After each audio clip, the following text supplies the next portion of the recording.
Okay, are we live? Okay, are we live? We live now? Okay, we're actually live. Cool.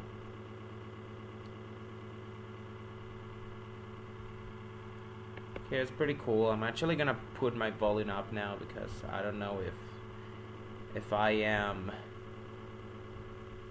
people are actually connecting. But anyways, it's 1:13 in the morning when I'm actually recording this. 1:13 a.m. local time.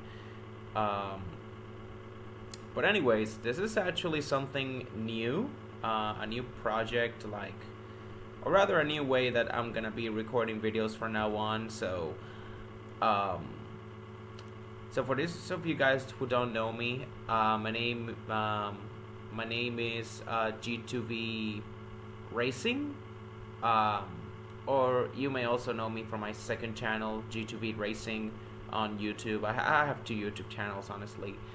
But yeah, anyways, I'm just I wouldn't call myself a YouTuber. I'm just some random dude who just occasionally posts videos from time to time.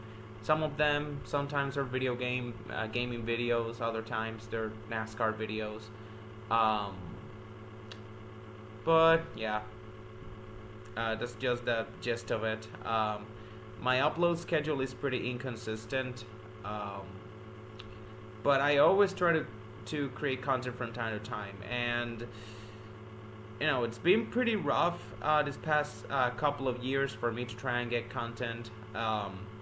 Main issue has been honestly editing and stuff like that. So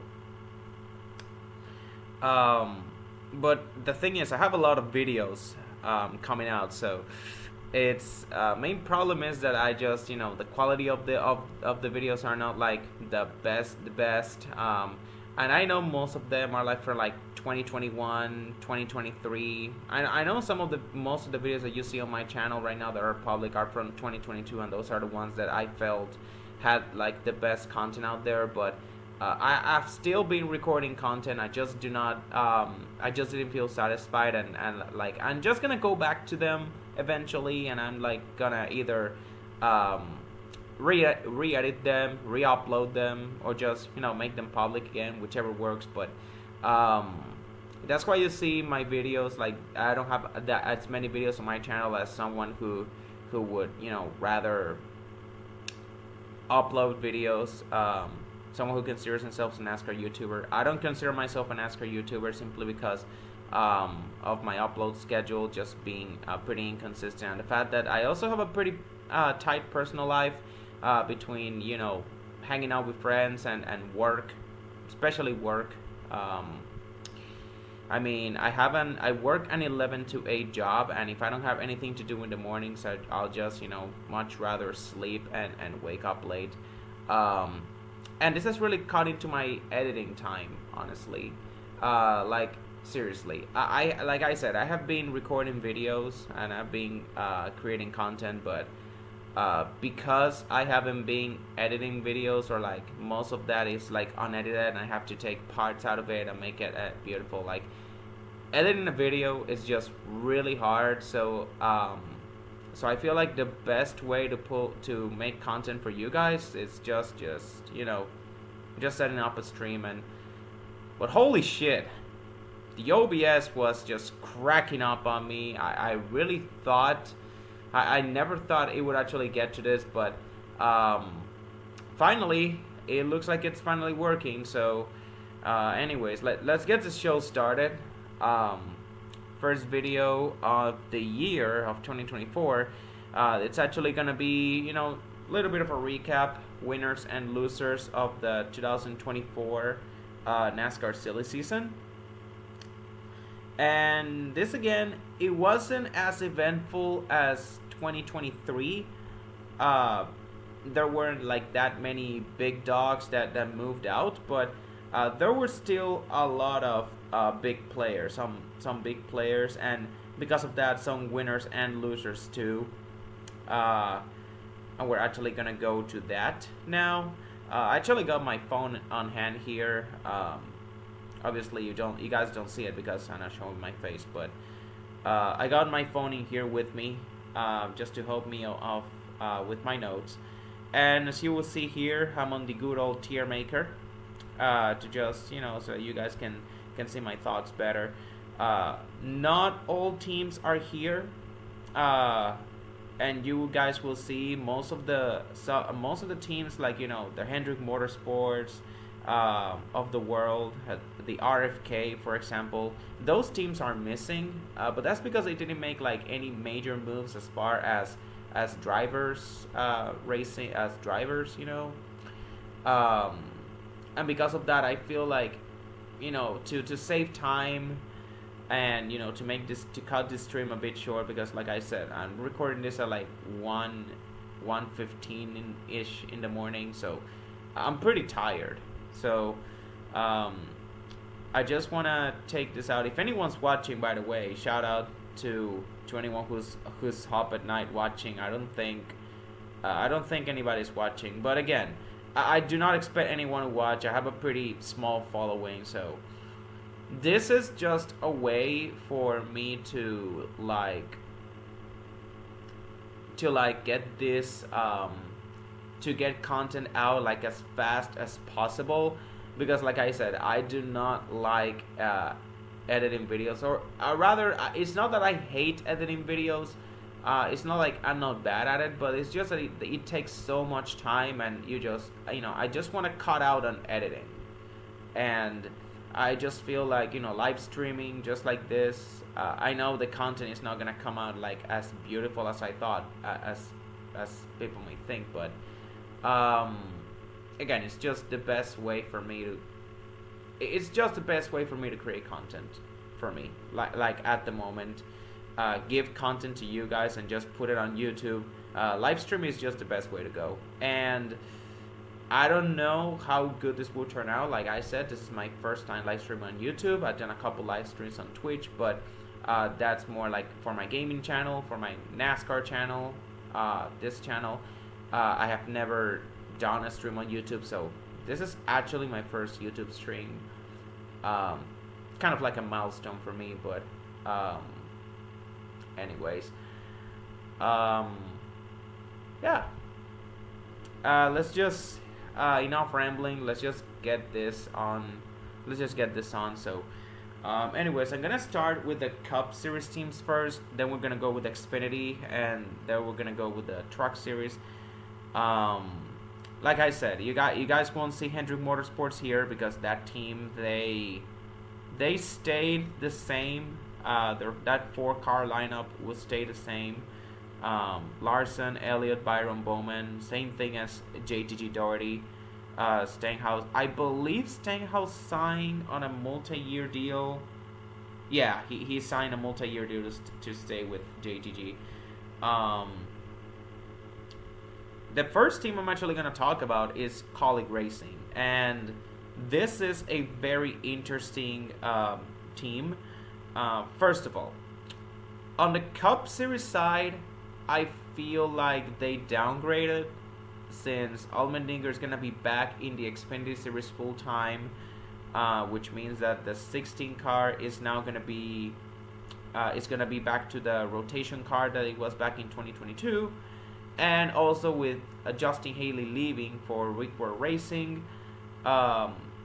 they have moved Daniel Hemrick up to the Cup Series, which I feel, from an experience standpoint, like from, for short term, Hemrick is obviously a more experienced driver than Justin Haley. But honestly, I just feel like Haley just has more potential. Of course, people are going to say, why would Justin Haley go to Rickworth Racing? But we'll get to Rickworth Racing. We'll talk about Justin Haley more when we get to Rickworth Racing. At the moment, I feel like if I were to rank Colleague Racing solely from like their Cup Series team, I would put them at C. But it's their Xfinity team that is really that is definitely showing promise, and it's gonna bump the grade up quite a bit. So in Xfinity, colleagues got Allmendinger returning to the 16 full time. They also got Josh Williams on the 11 to replace Daniel Hemrick, who is moving on to the Cup Series. And they also put in Shane Van Gisbergen. He's going to be running full time in Xfinity.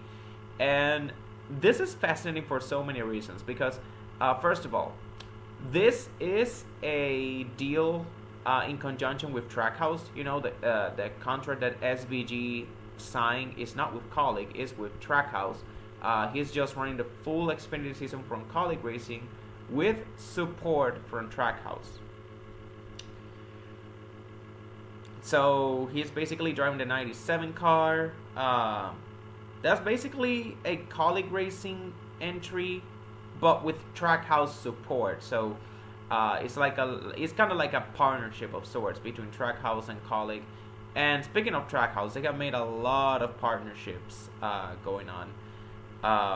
That we're just gonna talk about them later. But yeah, between Allmendinger and Van Gisbergen, those two of them, they're gonna win like every single road course. There is a scenario where both at the 16 and the 97, they just go out and win every single road course. Obviously, that's not gonna happen because you got Sam Mayer, Sheldon Creed, Justin Allgaier out there in Xfinity. They're gonna still and Cole Custer too. You know, Cole Custer's a pretty underrated road course racer. 2 of the 3 wins that he won in his championship Xfinity season last year, 2 of his 3 wins came on road courses. So I don't think Allmendinger and Van Gisbergen, they're gonna dominate on road. They're gonna win every single road course race, but they're gonna dominate. They're gonna win. They have a legit chance of finishing 1-2 in at least like half of them, or at least run 1-2, like be the best or second best car. So honestly, Colleague Racing, to me, they get a B plus simply because of the addition of Van Gisbergen. Oh, and also the fact that Daniel Dye is gonna be running the tank car on a part-time basis. So that tank car of Daniel Dye. That tank car is going to be scaling back to part-time. Like, at the moment, it's going to be part-time, but Daniel Dye is going to be running 10 races for that team as well. So, they got the veteran in Allmendinger. They got Van Gisbergen. They got Josh Williams, who's finally getting a shot in a competitive car. And then Daniel Dye. Colleague's got a really good mix. Like, if I were to rank them, like, from the Xfinity, it would be an A. Almost an A plus, and then I will be like a C for the Cup Series team operation. But overall, I'm gonna give it like a B plus for Colleague. Anyways, next up we have let's see, Richard Childress Racing. Now, Richard Childress, they didn't really change anything in their Cup Series stable. Austin Dillon and Kyle Busch, they remain with the team. The big change comes with their Xfinity Series team. Sheldon Creed, after, Austin Hill basically leaked it out to everyone that he was going to be going to Joe Gibbs Racing after that incident they had at Martinsville in the fall. Sheldon Creed is out of RCR. And in comes your defending ARCA Series champion, Jesse Love. Not really defending because he's not going to be defending his title, but last year's ARCA champion, Jesse Love, is going to be Austin Hill's new teammate. I'm giving this move a C+. I'm giving this move a C+ simply because I have low expectations for Jesse Love. Like, the ceiling of Jesse Love, like his ceiling is a Sheldon Creed 2022 rookie season. Like, and Sheldon Creed in his 2022 rookie season, he had like 4 top 5s, 13 top 10s. He was in contention for a playoff spot all season long, only to barely miss it. But the thing is, Sheldon Creed also had a ton, and I mean a ton of bad luck in his rookie year. Like he ran better than his results would suggest, and he improved on that. And his stats in his sophomore year, they definitely with a bit more luck, Sheldon Creed could have won like a race or two this season, this past season. So, Jesse Love, I feel he's like gonna have like a his stats are gonna be slightly worse than Sheldon Creed's rookie season. Um, of course, because it's Xfinity, he's gonna be in contention for a playoff spot. Whether he makes it or not, the jury's out on that. He's definitely gonna be on the bubble, though. What I find really funny is, Austin Hill saying, "I'm so glad Jesse Love's gonna be my teammate. Hopefully he races me better than Sheldon Creed." Oh my gosh, Austin Hill doesn't know what he's in for. Like, the running joke is that Jesse Love is gonna run Austin Hill, is gonna make Austin Hill go so crazy that he's gonna wish that Sheldon Creed was he's gonna wish that Sheldon Creed was still his teammate. Like, that's the running joke. But again, every joke has some truth to it, and there's a reason why some people have like very low expectations for Jesse Love. And then again, that's no knock on him. Like, an ARCA title is an ARCA title. Like, your job as a driver is to go out and win no matter the competition. But I mean, if you look at the state of the ARCA series right now, and the fact that Jesse Love is jumping from ARCA straight to Xfinity with no truck series, with no full-time truck series experience in between, I feel like he's gonna have some growing pains. Like, not every driver can transition from ARCA to Xfinity so seamlessly as, let's say, someone like a Ty Gibbs did. No, Jesse Love is gonna have his fair share of growing pains, and it will definitely surprise me if he manages to keep it clean, because the guy was low-key a menace in ARCA. So it's gonna definitely surprise me if he doesn't make a driver or two mad along the way. It's gonna be definitely surprising, because he's definitely got a track record there. So my point is, I have very low expectations for Jesse Love. Like, he has talent, but he just lacks experience, and his maturity is still in question. The jury's still out on that, but at the moment I'm just gonna give it a C. But it's a very high C, because again, this is a buy low. This is a Richard Childress Racing just buying low on Jesse Love, on Jesse Love's stock. So if his stock rises, they're just gonna look like geniuses. But at the moment, it's very hard to predict the future. Like, the potential is there, but again, C+ is the most I can give them. Now, Spire Motorsports. Ho. This is a team that has definitely, first of all, I know you guys don't see it. I know you guys don't see like the logo, but that's the Spire Motorsports logo if you like squint hard enough. Yeah, I'm giving Spire an S. In my opinion, they were like one of the biggest winners this offseason. So, first of all, the fact that they managed to purchase the Live Fast Motorsports charter, the 78 cars charter from BJ McLeod, they managed to purchase it for $40 million, which, first of all, holy shit, I never expected the price of a charter to go that high. And second of all, this actually allowed them to run Saint Smith to field a third car for Saint Smith in the 71.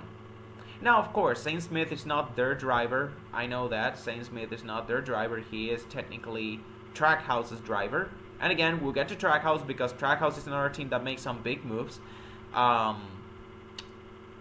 yeah, they got a 3-man lineup of 3 full-time drivers. They got Corey LaJoie, who is like their anchor driver right now.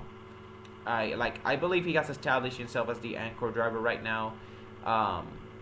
A pretty pretty solid driver. Let's just say, like, at this point, it is what it is with Corey LaJoie. He is a solid driver that sometimes at some tracks, super speedways in particular, he shows flashes, but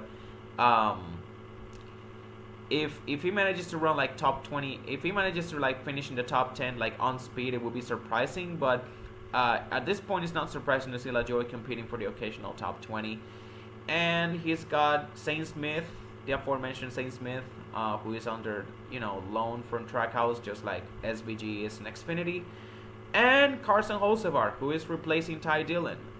Hocevar, just like Zane Smith, he is making the jump from the Truck Series over to the Cup Series. I know I've gone on record to say this, but again, the jury's still out. They got a lot of potential, both Zane and Hocevar, but again, I'm just not a big fan of drivers like skipping an entire series altogether.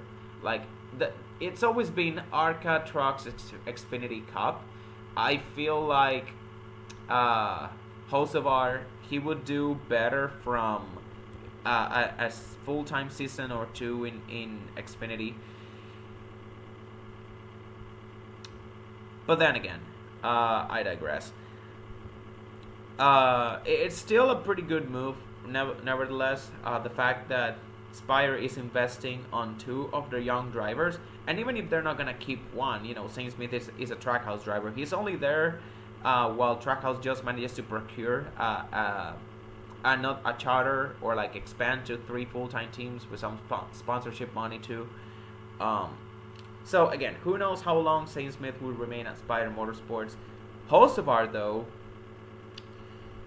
Hocevar is, at the moment, Hocevar looks like the guy that Spire Motorsports is going to be like their future guy, because they got Corey LaJoie for the present and then Carson Hocevar for the future. Like, hopefully he doesn't pull a Justin Haley on them and he doesn't pull a Justin Haley and go to another team, but after just 2 seasons. But, Hocevar, again, he has the potential, but, I feel like he would have benefited from running like a full season in Xfinity with Spire Motorsports too, because Spire had run like a couple of part-time seasons in Xfinity. Also, the fact that Hocevar, he can be a bit reckless on the track, a bit like a young Ross Chastain, ironically, especially since Chastain drove for Nice Motorsports and he was seen as like a quote-unquote mentor of sorts to Hocevar.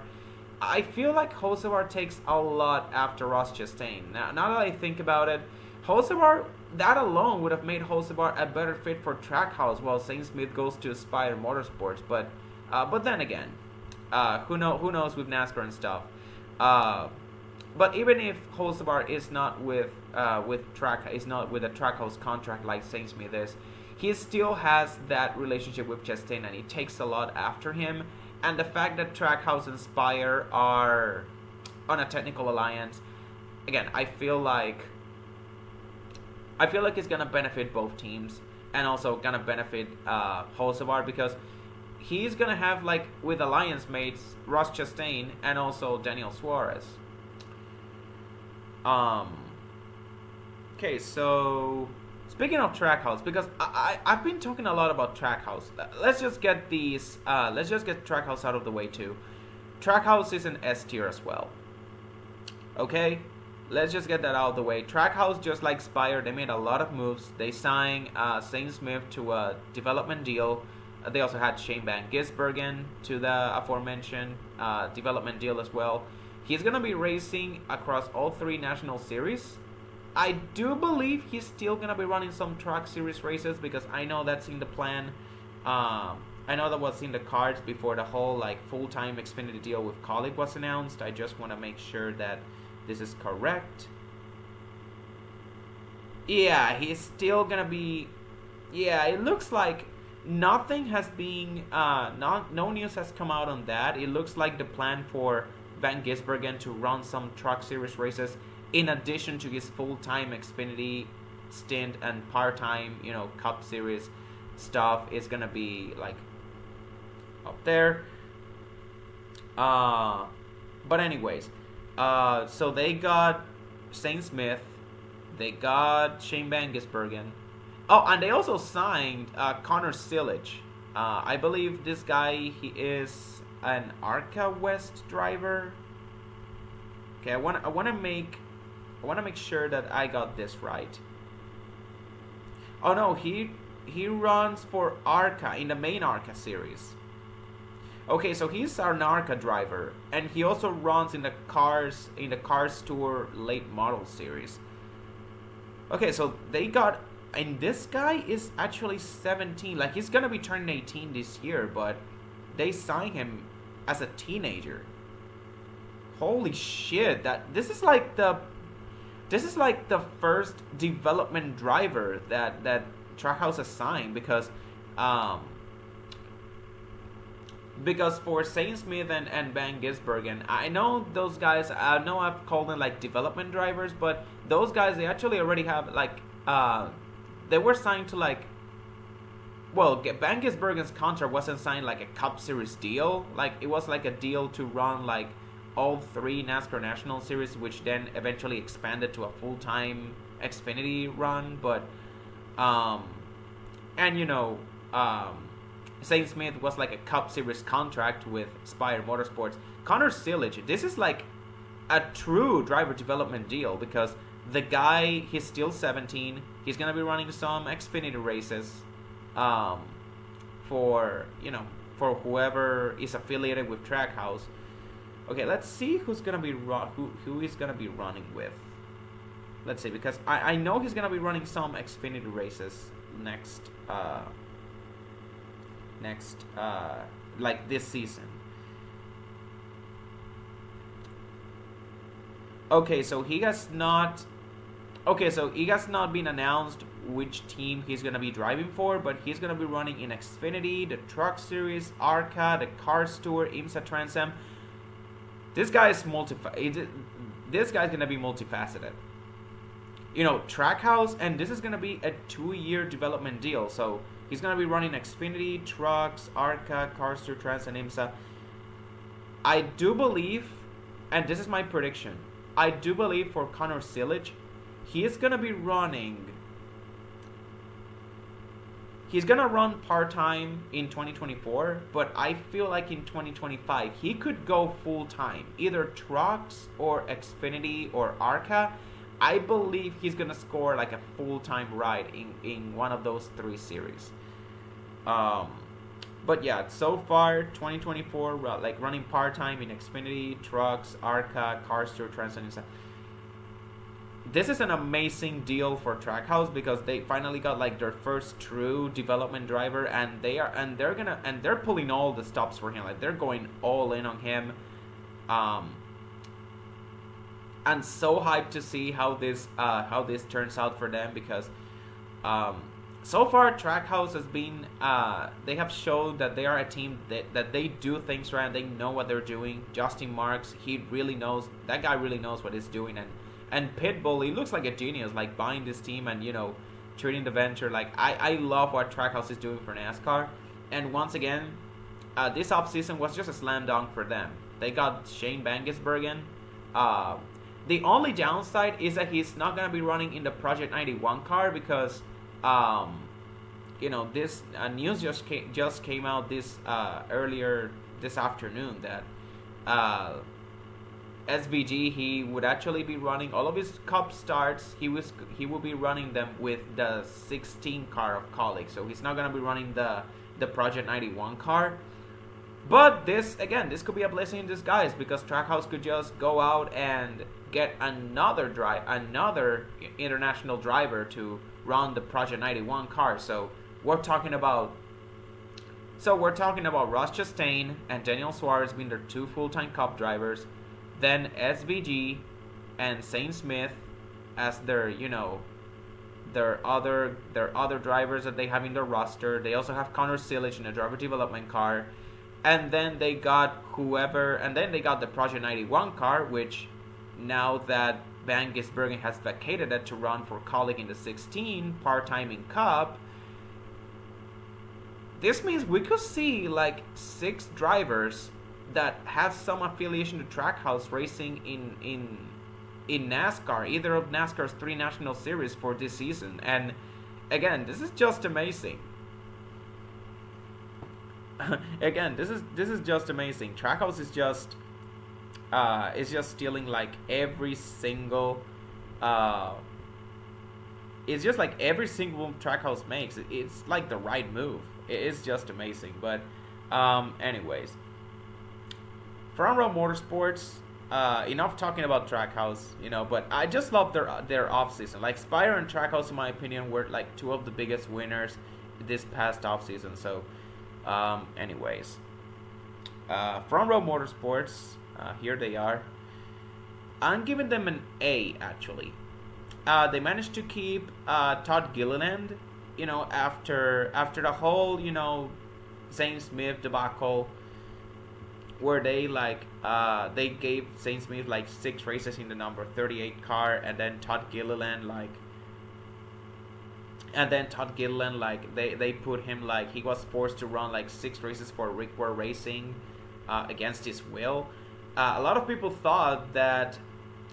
were disappointed that they thought that they were starting to get rid of Todd Gilliland, but it turns out that Front Row Motorsports, they just were trying everything they could to keep Zane Smith in Ford, which, spoiler alert, it did not end well for them. Ford just lost their top driver, it feels like. And then again,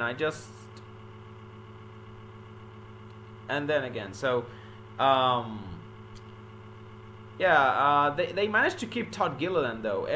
When everyone thought, I really thought that Todd Gilliland was gonna leave Front Row Motorsports after the way they treated him, but after Zane Smith left for Trackhouse, it looks like Front Row Motorsports, they kind of, they left. They kind of came back to their senses and they kept Todd Gilliland. And this time he's going to be running all 36 races, the full Cup season in the 38. They're not keeping him. Nothing is keeping him, aside from, injuries, of course. But no, Todd Gilliland, no one is keeping him. No driver is taking him away from that 38 car. That's good. But that's not the main reason why Front Row Motorsports gets an A. It's what they did in the Truck Series. Because you see, with Zane Smith leaving the Ford camp to go to Trackhouse, to sign with Trackhouse, Front Row Motorsports, they needed somebody to drive that 38 truck for them. My initial speculation was that it was gonna be Brett Moffitt because AM Racing, they were ducking and stuff like that. Because I really thought that Brett Moffitt would stay with AM Racing, but when it turned out that he was not going to stay, then speculation came out, and I was one of the many people who thought that he was gonna go to Front Row Motorsports, or that it would be a very smart move for Front Row Motorsports to pick Brett Moffitt up because he was a proven champion in the Truck Series. They did not do that. But what they did was something that, while I did not expect, it was something that I really liked a lot. They actually decided to go for a young driver, and they signed Lane Riggs. A driver that I feel has a lot of potential and someone that I have been following very closely. I feel, again, Lane Riggs to Front Row Motorsports, I feel like this is going to be an amazing move. Whether he's gonna compete for a playoff spot, he's gonna be in the bubble at the very least. I know that he's gonna be in the bubble at the very least. I feel like he could have a rookie season similar to Jake Garcia. Honestly, he's gonna have a season similar to what Jake Garcia had last year, but with a couple of more top 5s probably. But yeah, the jury is out on whether Lane Riggs makes the playoffs or not. But even if he doesn't make the playoffs, I feel like he's gonna show flashes of the amazing potential that he has. And honestly, even though it's no Brett Moffitt, I like what Front Row Motorsports did with their Truck Series program. I feel like Lane Riggs is another guy that they can invest on, and hopefully, this is something that Ford can. This is a driver that Ford can build upon their basically depleted pipeline. Like honestly, after losing Zane Smith, like the fact that Ford managed to snag someone with a lot of upside like Lane Riggs is honestly a miracle. And the miracle just, just doesn't stop there, because Ford, they also managed to land another young driver. And I am not talking about Hailie Deegan. You would notice that AM Racing is not there. Now that I think about it, I forgot to put AM Racing there. Okay, honestly, since AM Racing is not here, I might as well talk about them. Yeah, AM Racing, I'm giving them a C, basically. I don't think Hailie Deegan going there is like the end of the world. But the fact that they just didn't keep Brett Moffitt. I know there's some reports out there that Brett Moffitt, he's kind of like a Matt DiBenedetto of like burning bridges. Again, unlike DiBenedetto, Brett Moffitt, he doesn't strike me as the guy that's gonna like burn bridges with race teams.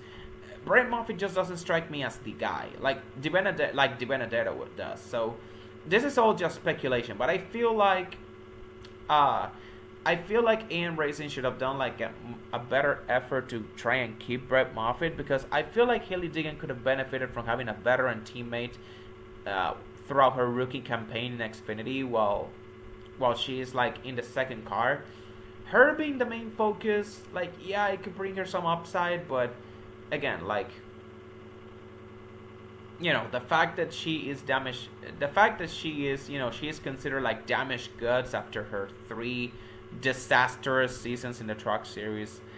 Then again, the main reason, AM Racing, again, I'm not putting, AM Racing is not here, but imagine they're here. I'm giving them a C.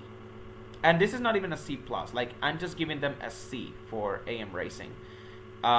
It's not for the Hailie Deegan move. Like, the Hailie Deegan move is just whatever. I've already given my thoughts about that, but anyways, the Brett Moffitt move, however, it's honestly disappointing, like, because I felt like AM Racing, and the fact that Brett Moffitt is still a free agent. Actually, I'm actually gonna see here. Did Brett Moffitt land somewhere here? Where's Brett Moffitt gonna be racing? He's not racing with any team. This guy is a free agent. Like, I don't really understand why AM Racing didn't make a bigger effort to keep Brett Moffitt along with Hailie Deegan.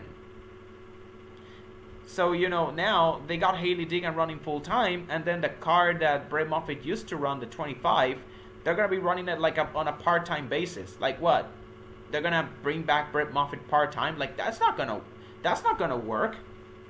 Like, that's not what I had originally in mind. Even if they do that, they still get a C for that. That's not gonna affect their grade. I'm sorry, but yeah, I forgot to put AM Racing here on this list. But just some quick thoughts. I'm gonna give them a C simply because they didn't keep Brett Moffitt.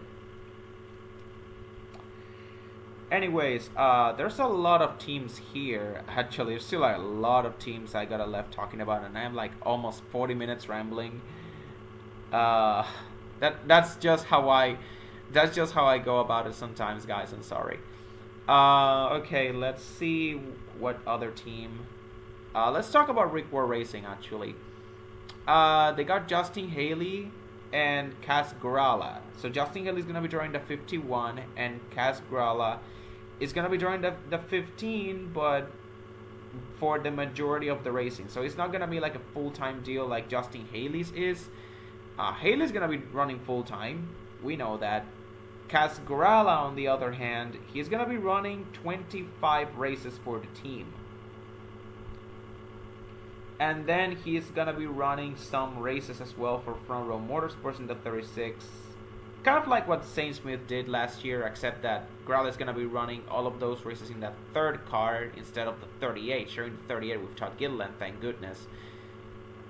Also, again, the fact that Front Row Motorsports, they got Kaz Gralla, yeah, that's an A tier move as well. Gralla is a driver that, he actually managed to show some promise after actually finally having an actual real full-time season in Xfinity that wasn't shortened by sponsorship issues. He actually managed to have to complete a full-time season in Xfinity for like the first time ever. So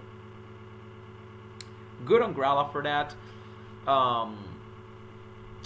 And all of this experience he got, I feel like it's gonna help him it's gonna help this Rick Ware Racing team. Now, I know that a lot of people are disappointed that Cody Ware is gonna be returning, but here's the thing: I don't really care about the whole situation. Cody Ware was cleared by NASCAR to return. He was reinstated finally, and it turns out that the whole incident that caused him legal troubles, it was basically his girlfriend's fault. So again, I don't know why people are saying that Cody Ware is a disgusting, vile human being, because all of those allegations were like dropped on the case after it was found out that it was not his fault. So I feel like this is more of people just being angry that Cody Ware is returning. I know people just hate Cody Ware because he is a backmarker driver who drives for a backmarker team that his father just happens to own, but let's stop pretending like Cody Ware is a bad driver. Like, he is not a bad driver. He's a below average driver who is like average at best, sometimes above average on road courses, but he is not a bad driver. He's like a average driver on road courses, below average everywhere else. Like, that's who Cody Ware is, but that doesn't make him a bad driver. And honestly, I feel like that Rick Ware Racing is just a perfect fit for him. Maybe not in a full-time capacity like 2022, but running part-time for like 10 races in one of his Rick Ware Racing cars, I feel like this is the way to go. I know some people are disappointed in that Cody Ware is returning, but trust me, guys, it just could have been worse. For all of you Cody Ware haters, it could have been a lot worse. And then again, he was, like I said, he was reinstated by NASCAR. The whole situation that pushed him away from the sport, that was not on him. So then again, Justin Haley and Kaz Gralla, that's a B move. I like the move.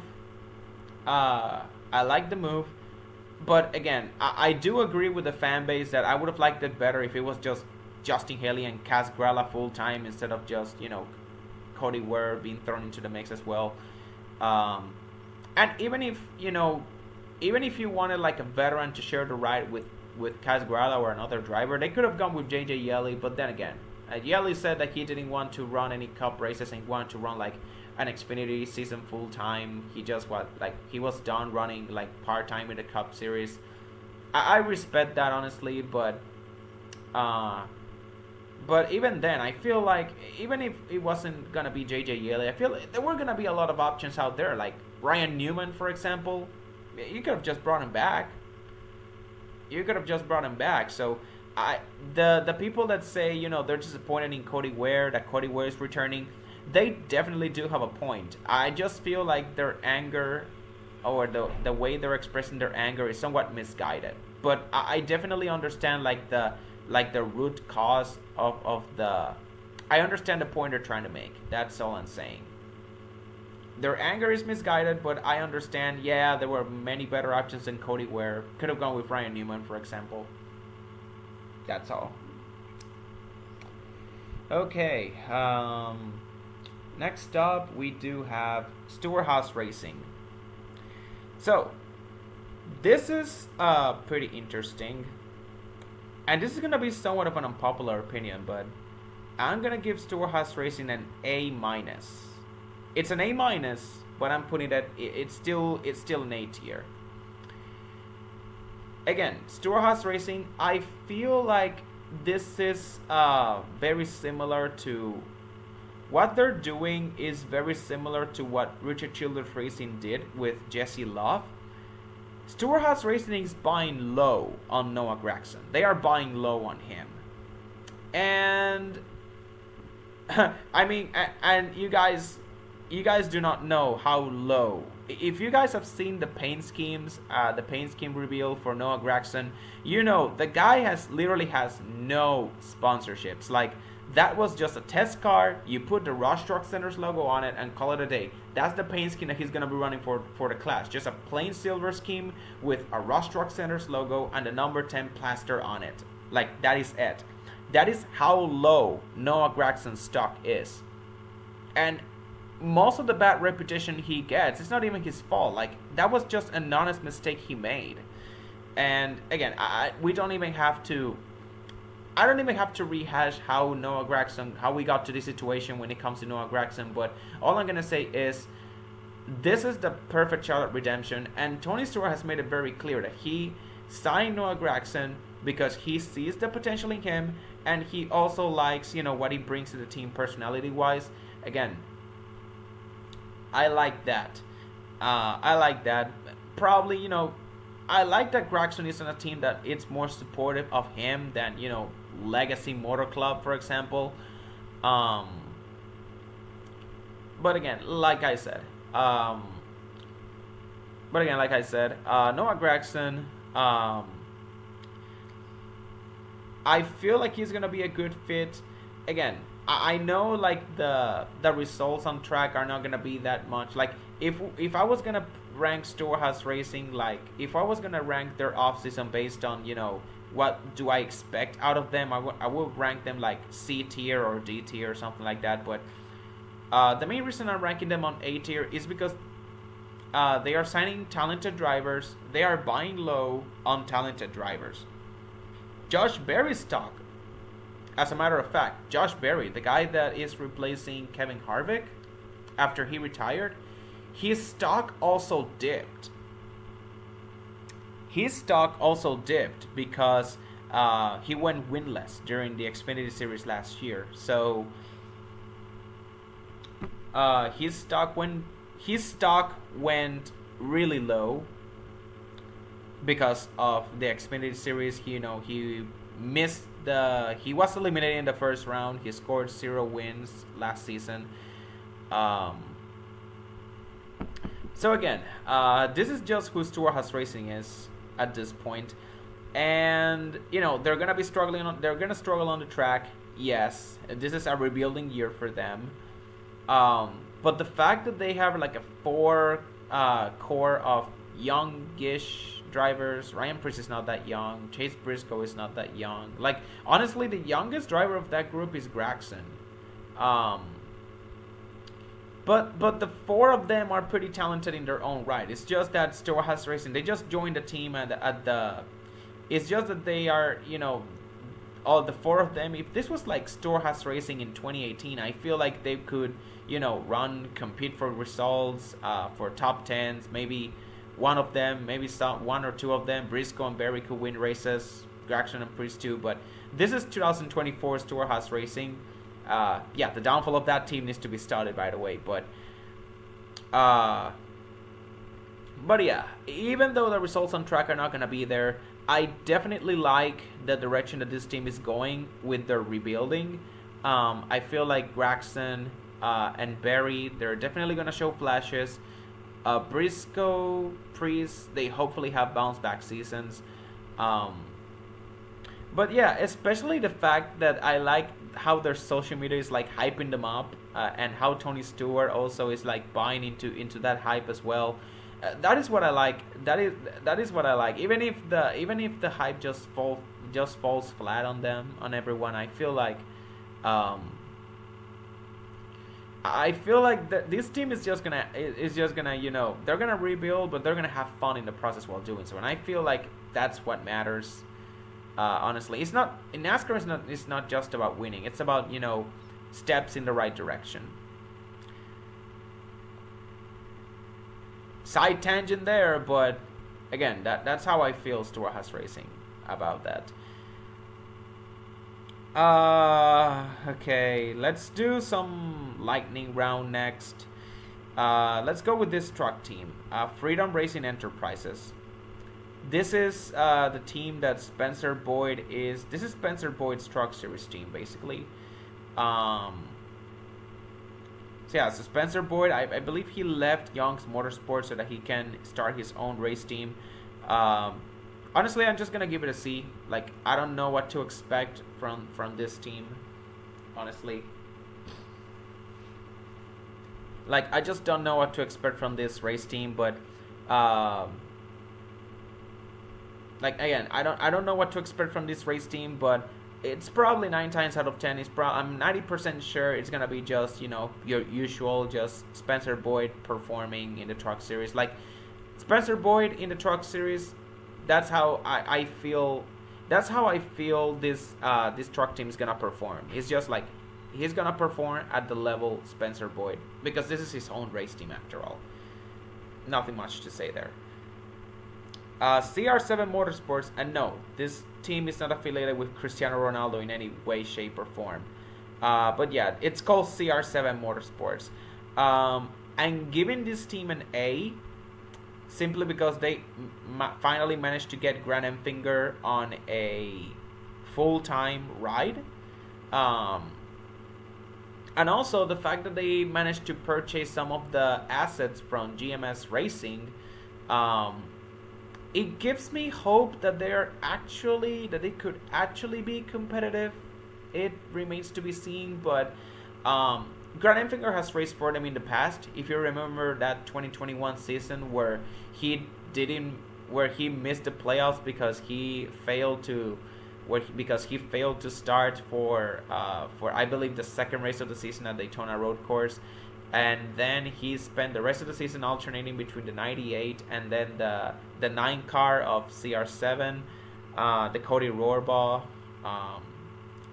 That's a team that Cody Rohrbaugh owns, but yeah, between the 98 and the 9, he was alternating that season, but he actually managed to get some pretty solid results on the 9, and now with the fact that they have increased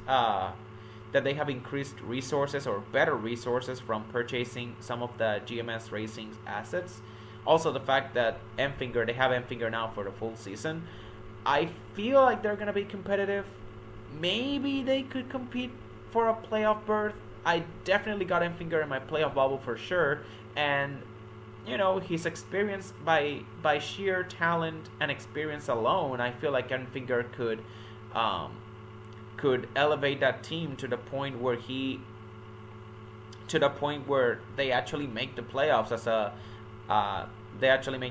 like a lower seeded team on points, or by way of a clutch win. I don't know. Either way, this is a step in the right direction for a very small group, and this is a move that really has gone overlooked by some NASCAR fans, simply because they don't like NASCAR fans. After the disaster that was the Truck Series season finale at Phoenix last year, I wouldn't blame you if you don't want to think about the Truck Series, but hey, NASCAR is almost back, and the Truck Series is almost back. This means the Truck Series is almost back. So, I feel like we have to talk about some of the Truck Series teams to watch. This is gonna be one of the Truck Series teams to watch. This CR7 number 9 team with Grant Enfinger, I would definitely be paying a close eye to that team. Another team that made a pretty under-the-radar move is DGM Racing. They signed Kyle Weatherman to a full-time ride in the number 91. Again, another A-tier move. I would consider it A+, but it remains to be seen how much Weatherman elevates that team. But yeah, I don't think I need to say much about Kyle Weatherman. The guy has been running for lower resource teams like, JD Motorsports. I believe he ran for Jesse Woogie as well. Um, and he also drove for DGM part time in the past 2 seasons, I believe. Um, am I missing any other team? Okay, I feel like I am missing another team. So let's see here. Kyle Weatherman. Let's see here. Okay, so he ran for DGM. He also ran for Jesse Woogie, Our Motorsports, SS Greenlight, JD Motorsports. Okay, so he has actually been running for like most of the season, not quite full time, but almost full time ish for like the past 2 seasons. But he has been a journeyman driver. He has never had like a full time ride for a while. Well, he finally gets a full time ride in the 91. He finally gets stability, and DGM Racing. I feel like this is a team that's gonna benefit from having a solid driver like him. Cal Weatherman over time has turned into one of those drivers that can elevate like smaller teams and build them into becoming like top 20 contenders. I feel like, with Weatherman, I feel like DGM Racing, that 91 team, they can actually compete for a top 20 spot on points. So, pretty good move. Big Machine Racing team, they re-signed Parker Kligerman. I'm actually going to give them an A+ move. Not quite S tier. Because they didn't improve. But the fact that they kept Parker Kligerman, who is like a better version of Kyle Weatherman in my opinion, that is such a big win. I know they didn't change anything, but the fact that they are keeping Parker Kligerman, and Kligerman is one of my favorite drivers in Xfinity. I feel like I needed to talk about it, or give them like a big shout out to that team, because they're doing things right.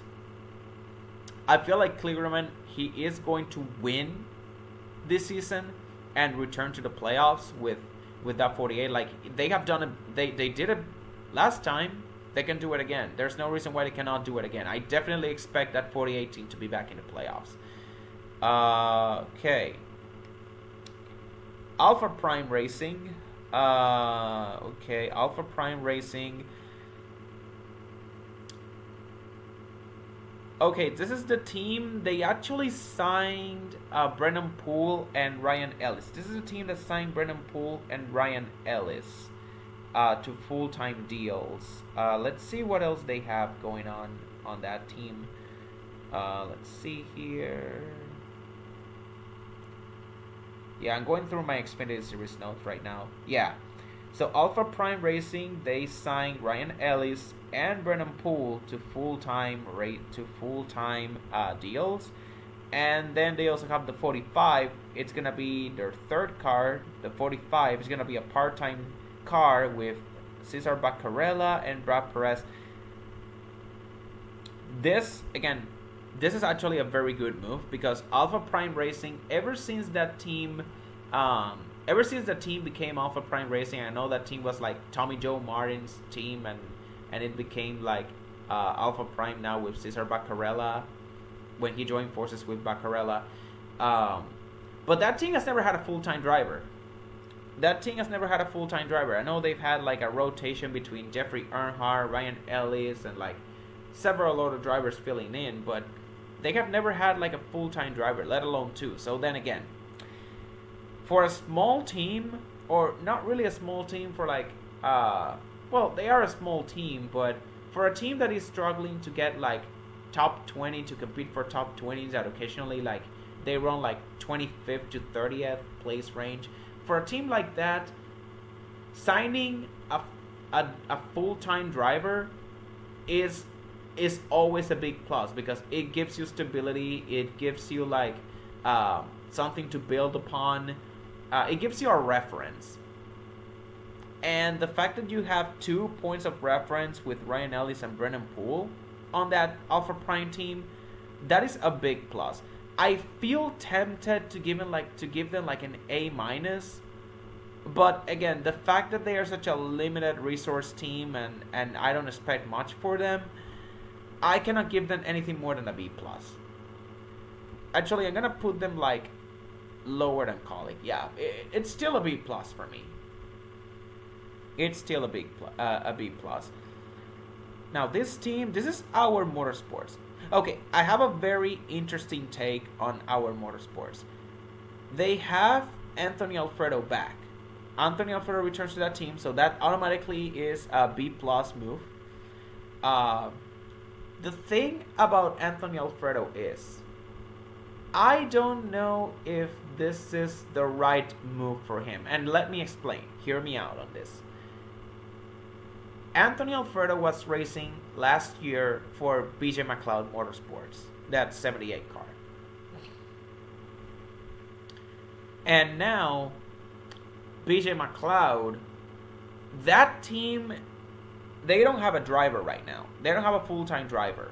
And we're going to get to BJ McLeod later, but that team doesn't have a driver right now. But you know what they do have? Or what does BJ McLeod have at least? They have $40 million. Because if you remember, BJ McLeod, he sold his Live Fast Motorsports charter, that 78 charter. He sold it off to Spire Motorsports so that they can run like Saint Smith for the third car for Saint Smith.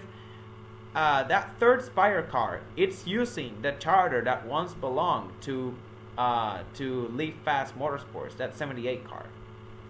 And BJ McLeod sold off that charter for $40 million that he can now use to invest on his Xfinity, which I assume he's gonna be doing.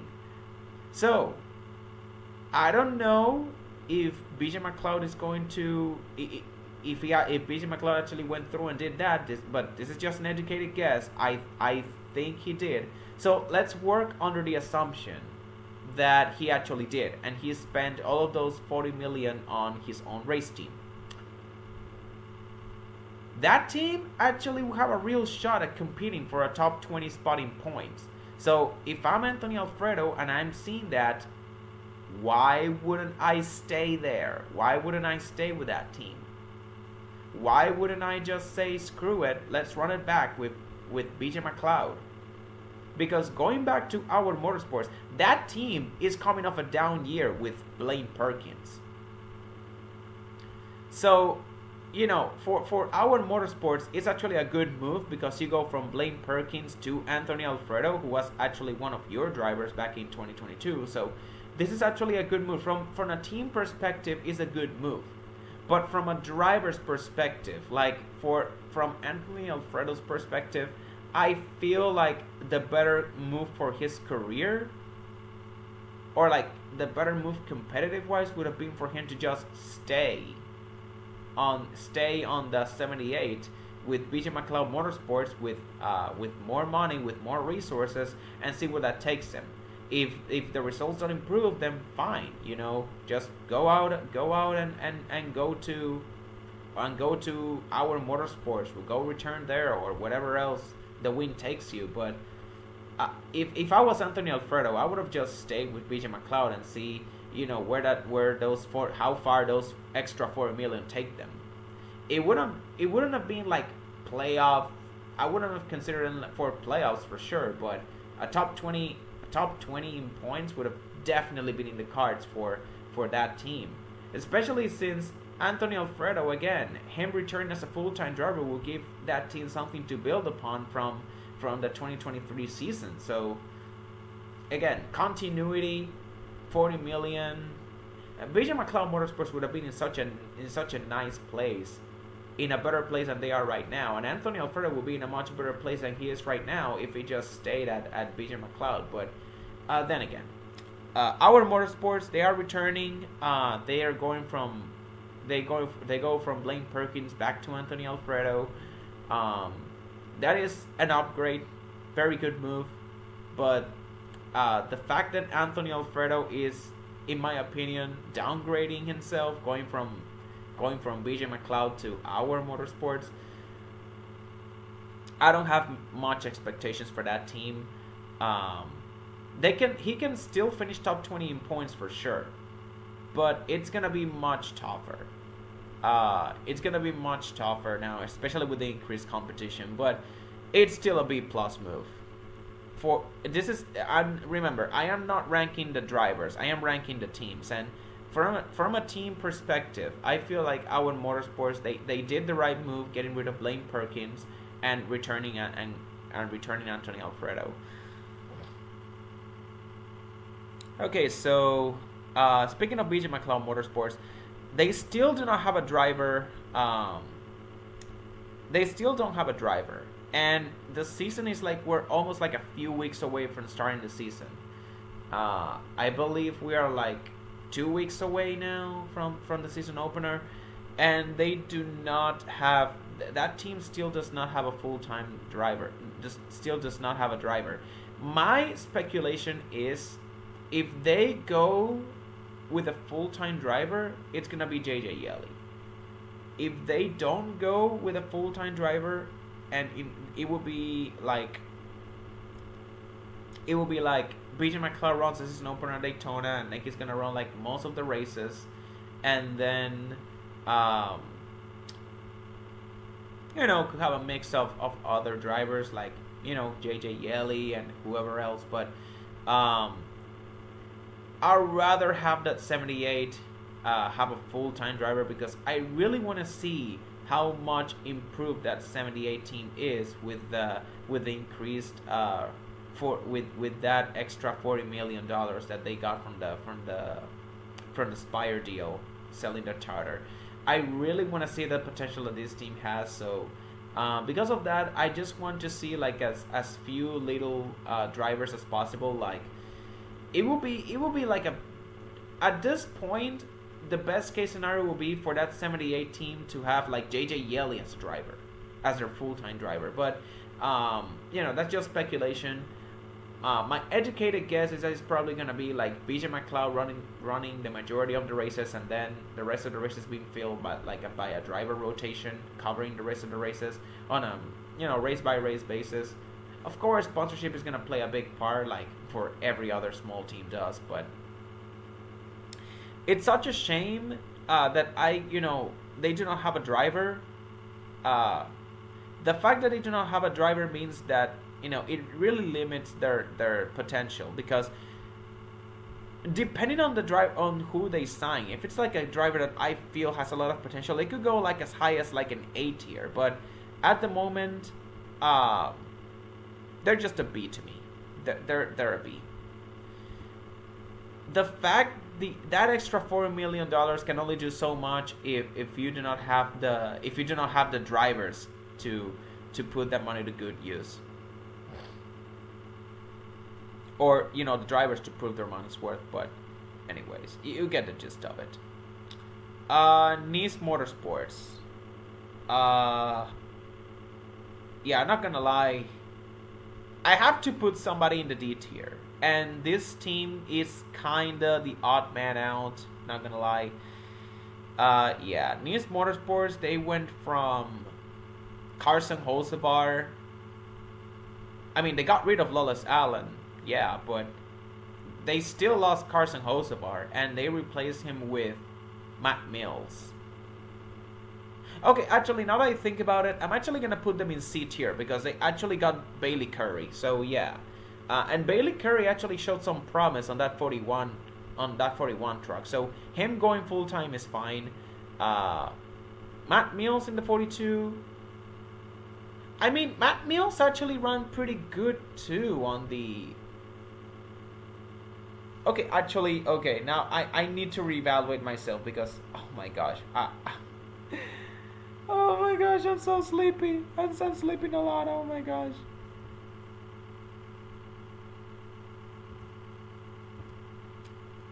Oh my gosh, I am. Oh my gosh, I'm struggling to put my thoughts together. This is what happens when you are recording like a video late at night. When you're like live streaming late at night. I'm so glad no one is watching this. Okay, but let's see here. What does Nice Motorsports have? Okay, they do have They do have Bailey Curry and Matt Mills. And then that 45 truck. Are they even gonna run the 45 truck? Because Nice Motorsports, it looks like they are planning on keeping that 45, on running that 45 truck in some capacity, whether it's like full time or part time. It's still up for, that's still up in the air, but they're gonna be running 2 full time trucks for sure with Matt Mills and Bailey Curry. Yeah, now that I think about it, this team is actually not that bad. Bailey Curry and Matt Mills are far from the worst thing in the world, but still, going from Carson Hocevar to this, it's still a downgrade. I don't hate it.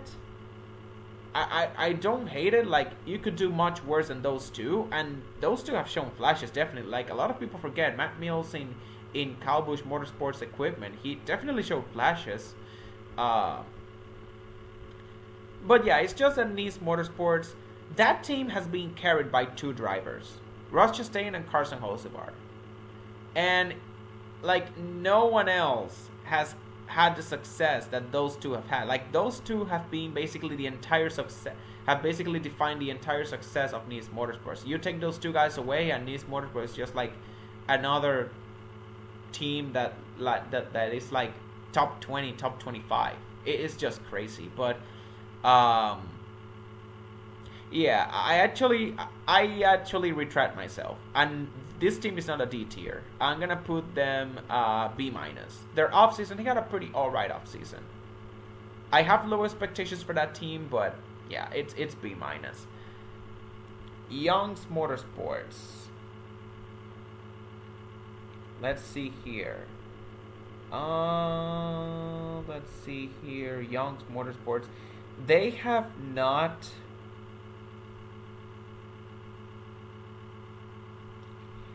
Okay, so Young's Motorsports, they have not yet announced their plans for the Truck Series. Their Xfinity Series plans have been announced, however. They're going to be running Leland Honeyman full-time in the Xfinity Series. Leland Honeyman. Okay, this guy...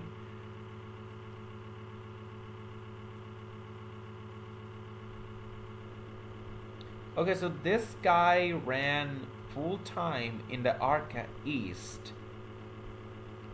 And then he ran part-time in Xfinity, and now he's running full-time in Xfinity. I mean, he is 18 years old. He's turning 19 in this month, actually. So he's a teenager. So the fact that they are betting on a young talent like Leland Honeyman is actually a pretty good thing. But again, this guy just lacks experience. I'm sorry. Like, one full season of ARCA East, not even the ARCA Menard series. We're talking about ARCA East, and that was 2 years ago. You go from ARCA East. You're telling me you go from ARCA East to a part-time Xfinity ride to a full-time Xfinity ride. And I don't even know if this team has any owner points to fall back on. I'm pretty sure Leland Honeyman, I'm pretty sure this team is going to DNQ. It's going to fail to qualify for a couple of races. I'm pretty sure that 42 car is going to DNQ. It's going to get a couple of DNQs for the season. I'm pretty sure they will. So, I'm giving them a C. It's not the end of the world. I've seen some NASCAR fans. I've been around. Some NASCAR fans on Twitter have said some pretty promising stuff about Leland Honeyman, and he's definitely shown some promise. I'm not gonna deny that he's not a bad driver. He has definitely shown some promise for the equipment that he's been given. But then again, he's not very experienced, and I don't know. Just one full-time season in ARCA East and then a part-time Xfinity stint.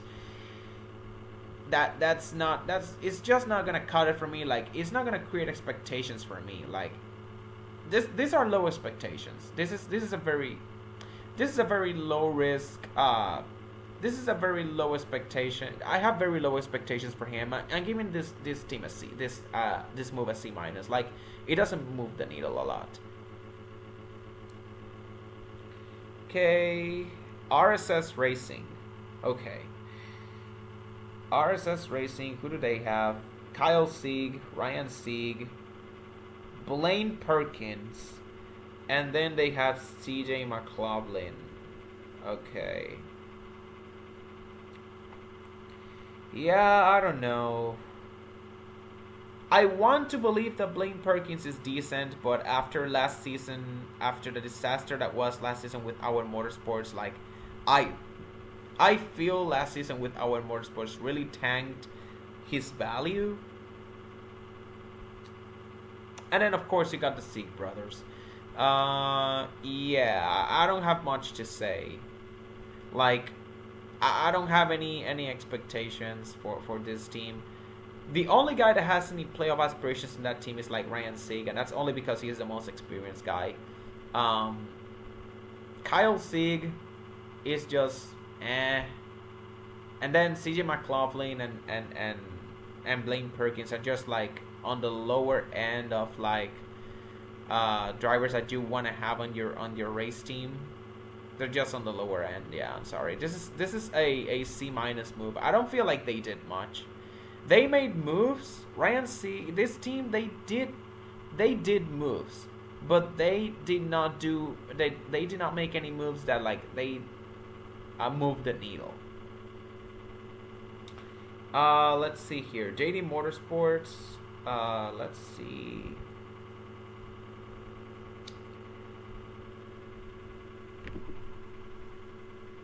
Okay, so this team, by the looks of it, this team is going to be running two full-time cars, the number 4 and the number 6, but they have only announced one full-time driver, which is going to be Dawson Cram in the 4.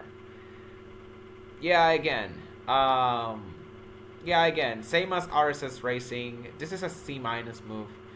This is a C minus move. I don't really have much to say. This is a C tier move. I don't have really much to say. They didn't do much in the offseason. I mean, they did something in the offseason at least, but they just, Dawson Cram. I mean, at least he's finally getting a full-time ride of any sort. And in the Xfinity Series, no less. I remember him from, Truck Series days.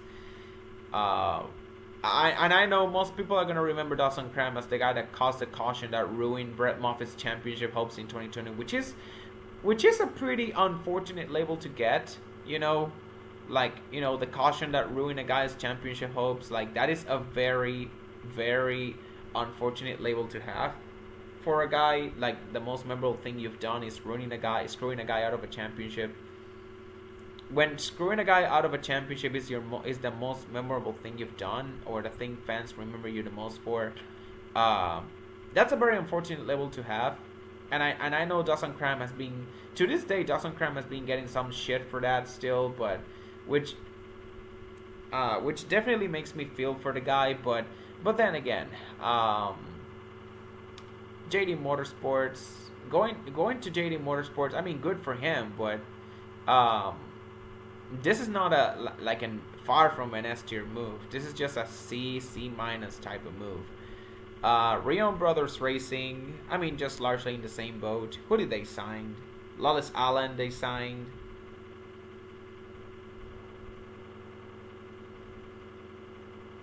Yeah, they signed Lawless Allen, and they also are gonna be running another car, but they do not have any plans for that. Yeah, but they have not announced any drivers for that. So, again, jury's still out there on that. Jury's still out there on that on what they're gonna do with that second car. But that Lawless Allen, I mean, again, he's coming off of a disastrous season of a disastrous stint with Nice Motorsports. So it's pretty reasonable to think that his stock has gone down the drain, unfortunately. Anyways, there's some pretty big dogs here left. Let's go with Joe Gibbs Racing. Now, in the Cup Series side of things, they didn't do much. They re-signed Denny Hamlin, but that was like a no-brainer. Like, who did anyone seriously think Denny Hamlin was gonna leave JGR? After the whole Kyle Busch debacle from the offseason prior, you seriously think that they were going to? You seriously think that Joe Gibbs Racing was gonna fumble both of their Toyota's best drivers in back-to-back years, or like the two drivers that have done the most for Toyota? You really thought they were gonna fumble Kyle Busch and Denny Hamlin back-to-back years? Seriously? No, they weren't. Let's see here. So they didn't do anything as far as the Cup Series goes, but their Xfinity Series program, it was actually revamped. They're actually gonna have.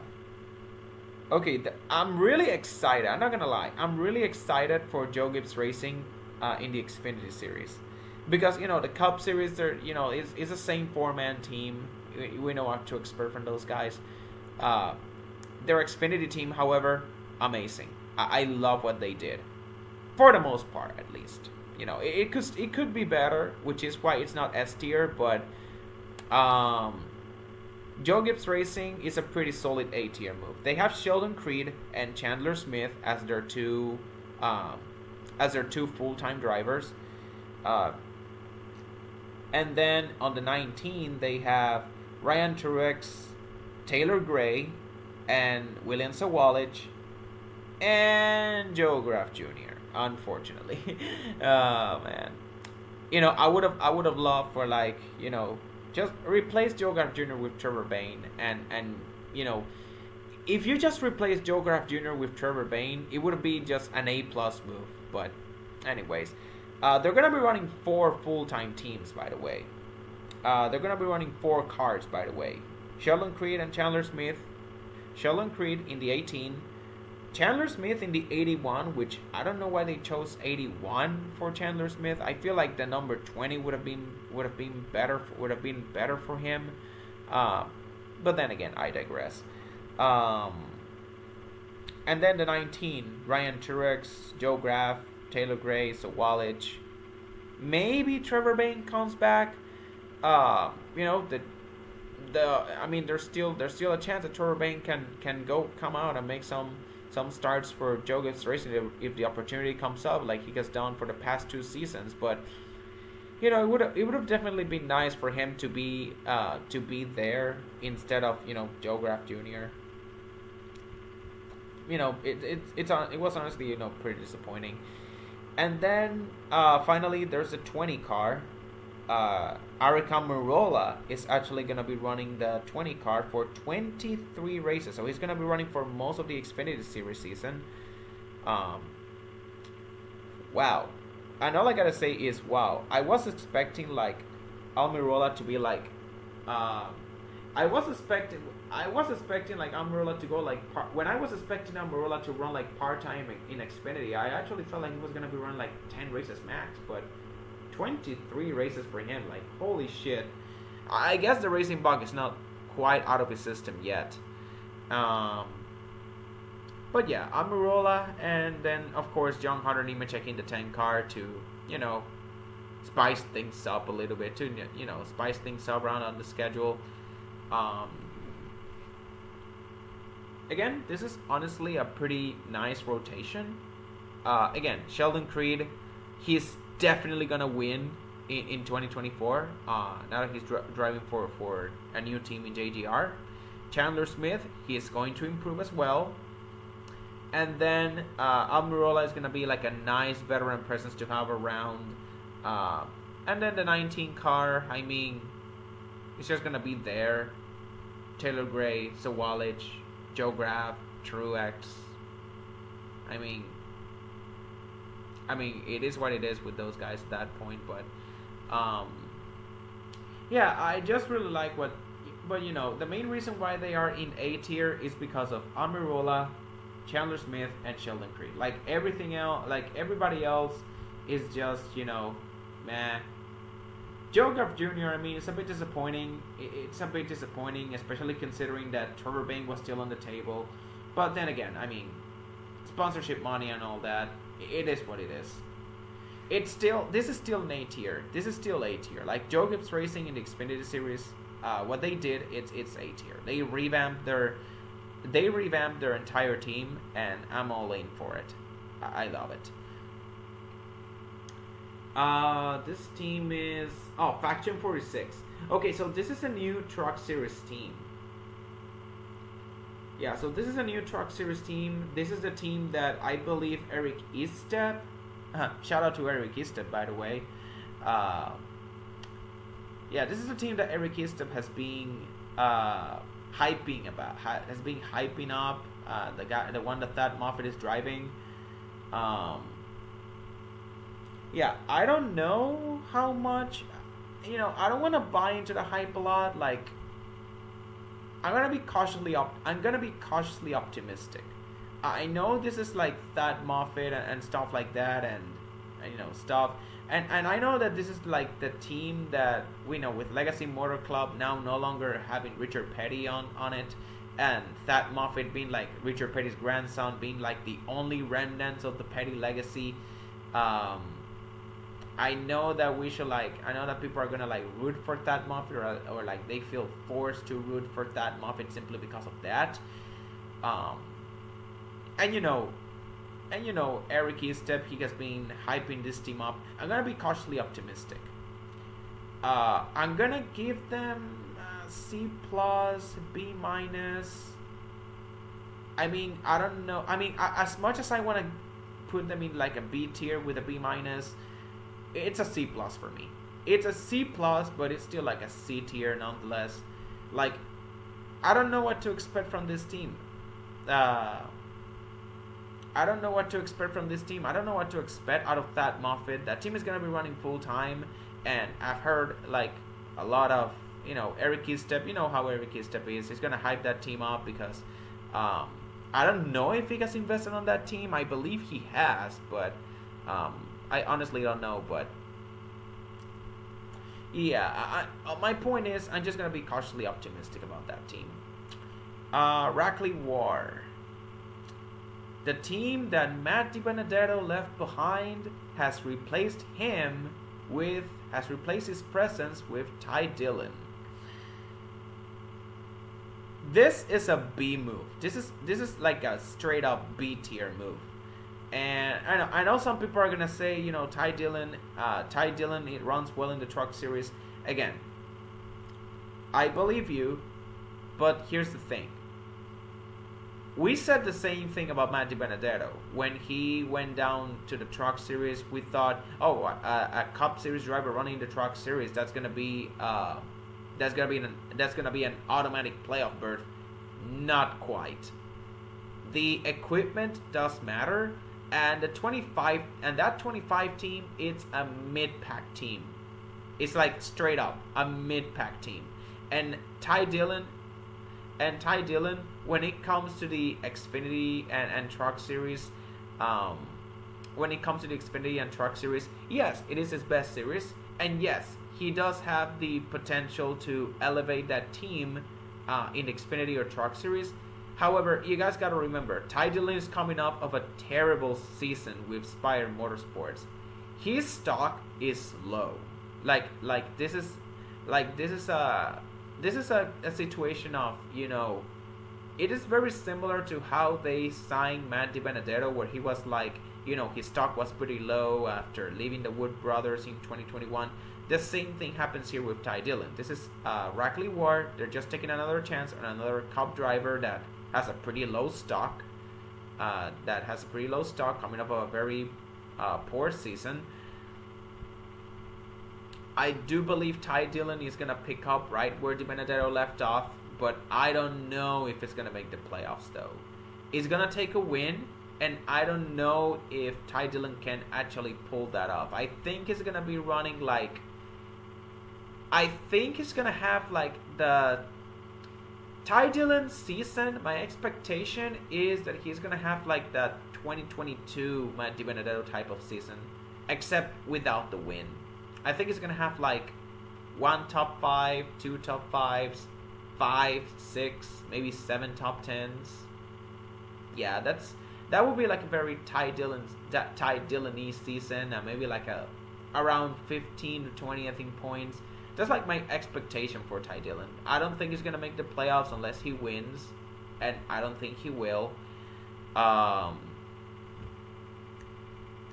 still, Ty Dillon is a very solid driver when it comes to like the Truck Series, Xfinity Series. You know how Cup drivers are when they go when they they have a bad season, and they go down to like Xfinity Truck Series. They actually are pretty decent.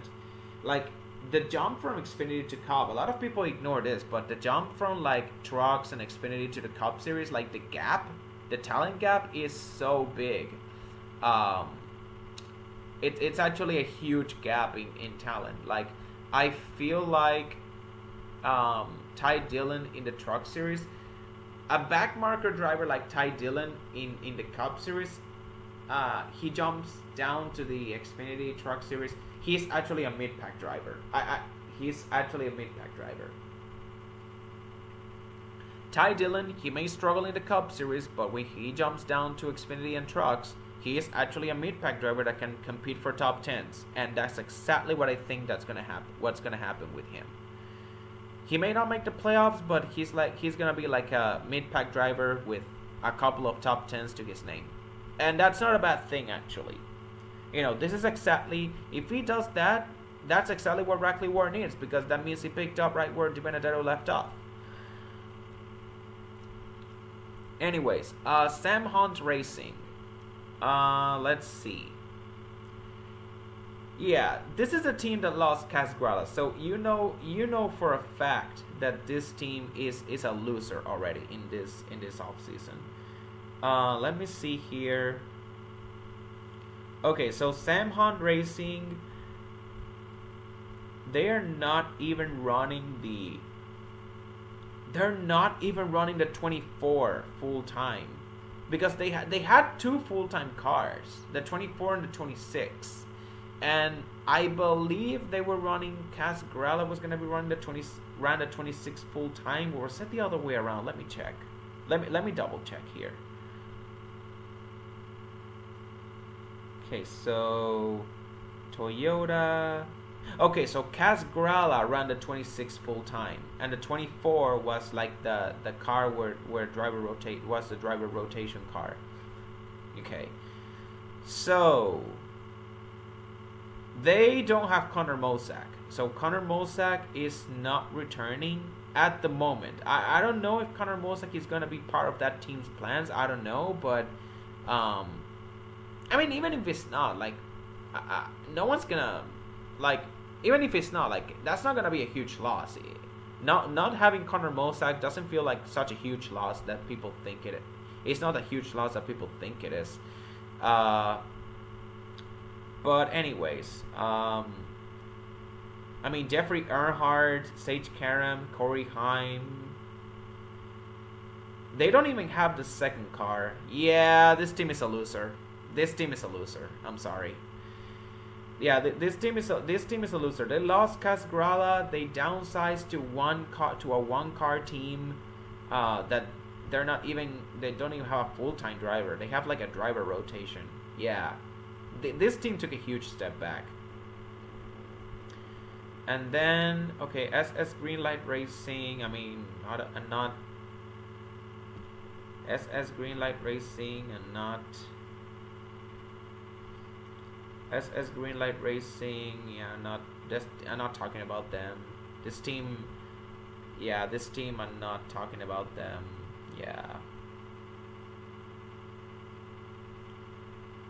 Yeah, this team is not here. I don't know. Okay, let's see. Oh, this is another team that I feel a lot of people should pay attention to in the Truck Series. Bill McAnally.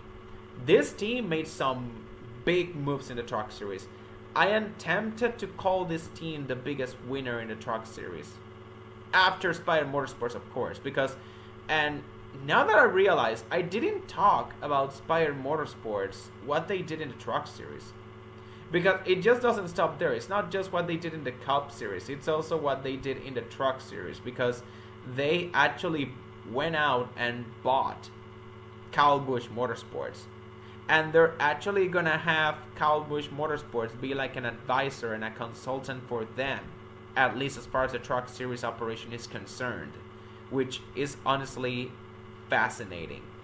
So they have Chase Purdy. They keep Chase Purdy on because, you know, Chase Purdy, a lot of people are disappointed in Chase Purdy. And I know a lot of people are going to be disappointed that Chase Purdy is returning, but I mean, the guy had a contract with Kyle Busch Motorsports. So with Spire Motorsports purchasing Kyle Busch Motorsports, of course they were going to purchase Chase Purdy's contract. And I don't know if that contract was like a team option, but assuming it was, that means they definitely did pick up the option, because I see here on the page, Chase Purdy is coming back to Spire. I see the confirmation here. Chase Purdy is coming back, and I believe this was already announced like last month, I believe. But yeah, I don't know why people are surprised. Chase Purdy was gonna come back. They also have, you know, Kyle Busch. He's going to be running 5 races on one of their trucks. I believe it's going to be the 7 truck, which is cool. They also have Corey LaJoie running some races for them. That 7 truck is going to be a rotation. Then the 77 with Chase Purdy.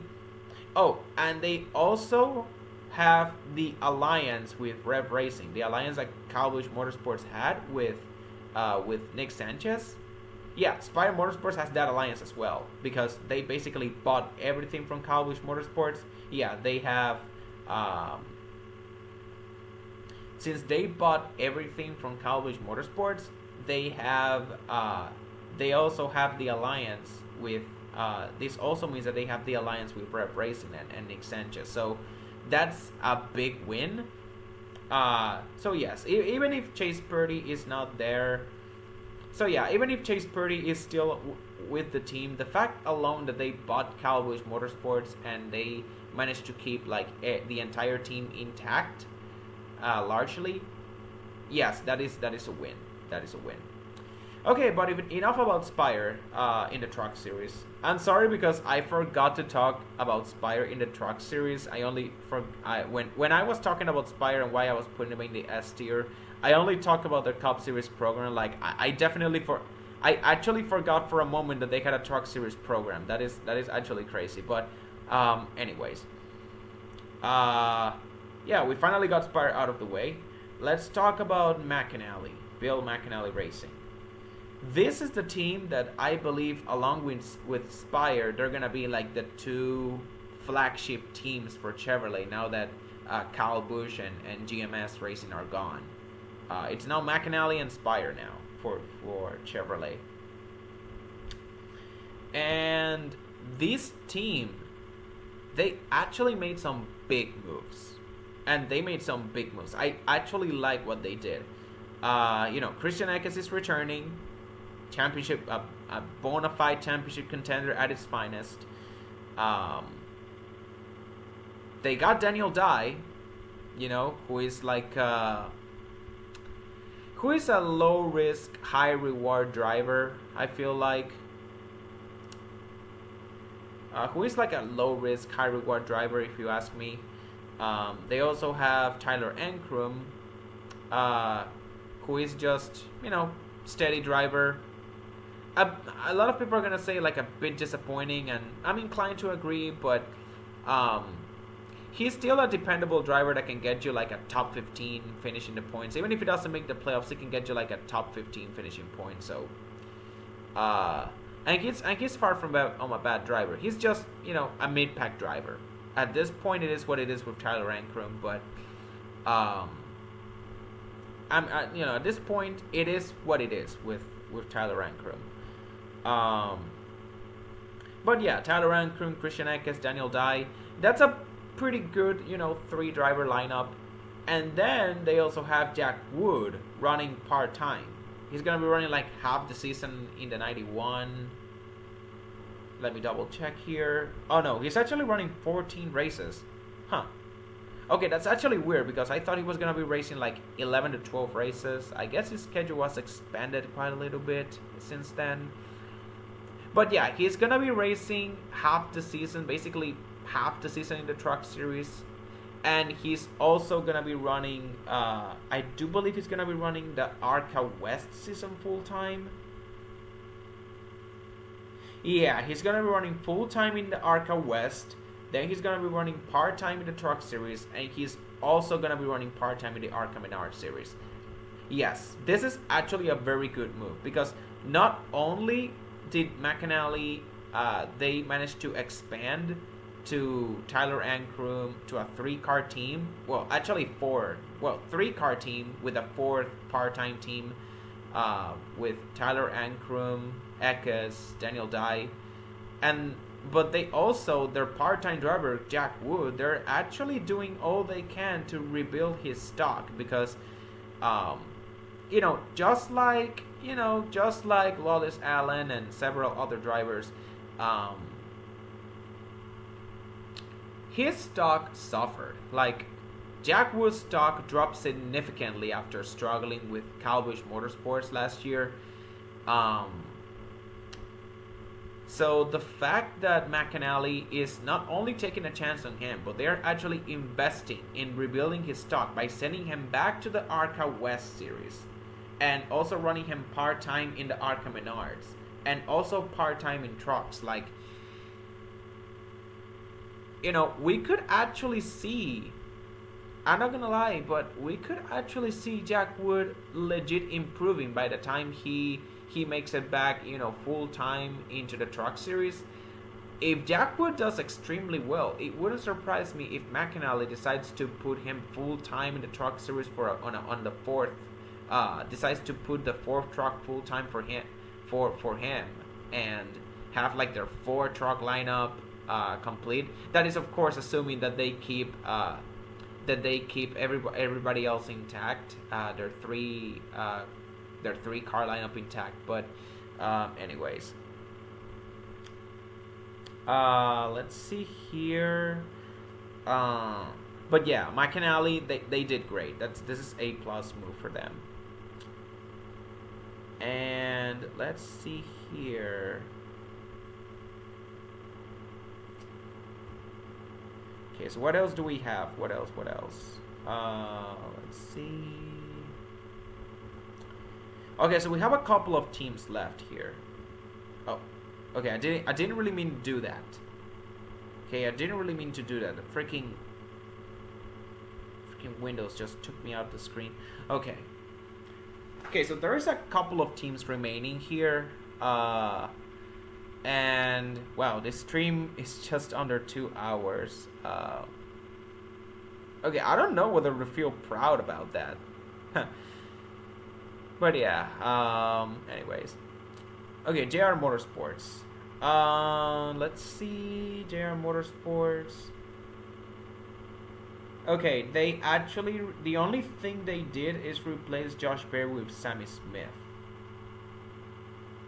Sam Mayer is returning to the team. Allgaier is returning on a 1-year deal, actually, which I do not know why exactly. I mean, Allgaier is your best driver.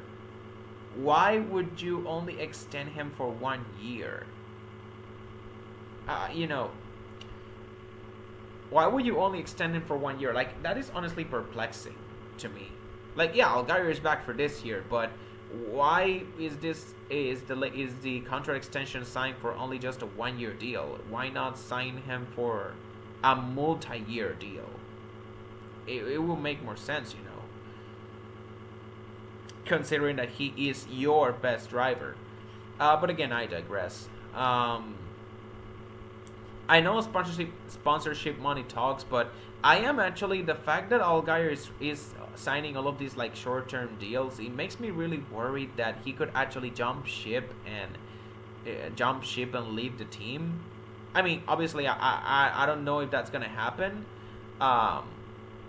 And Allgaier, he's in his late 30s, early 40s. It's still too early for him to retire. I feel like I have not heard any rumblings of Allgaier retiring yet.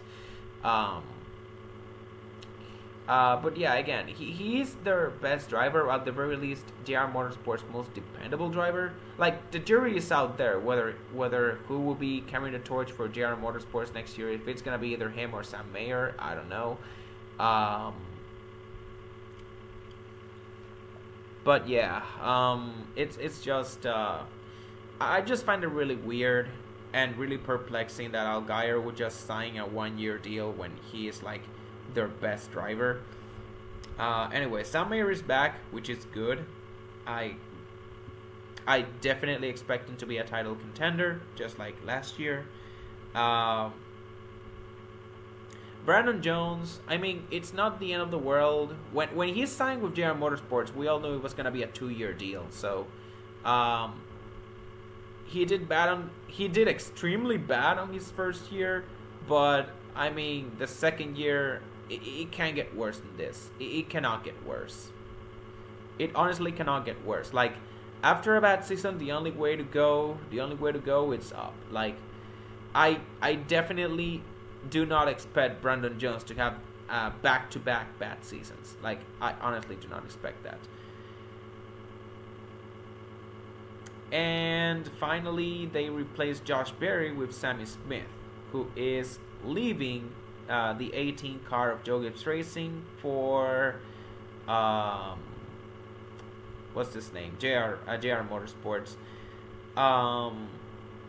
And yeah, that was a rumor that was like building up for quite a while, that actually turned out to be true. Who knew? But yeah, Sammy Smith to the 8 car. I kind of like this move, actually. I feel like Sammy Smith, he definitely showed some potential.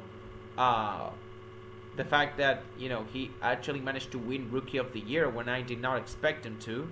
I actually had Chandler Smith win Rookie of the Year. The fact that Sammy Smith won it because of that, him performing better in the playoffs, it actually gives me hope that he could perform. That we could like see an increase in performance. Of course, that team is still somewhat reeling after not winning a race with Josh Berry. They were coming off a 3-win season in 2022. Then they went winless in 23, and now Josh Berry left to the Cup Series, and now he is. And now in comes Sammy Smith, who is a younger, much more unproven driver than Josh Berry. But he does have tremendous upside, however. So it's not the end of the. So I don't feel like it's the worst move that could happen. But again, the jury's still out there. The Allgaier contract thing is still like a bit perplexing to me. But still, this team, it's just right in the thick of things. Yeah, I'm gonna give them a B. Not quite a B plus, but it's just a B. Okay, Thor Sport Racing. This team honestly didn't do much. Like,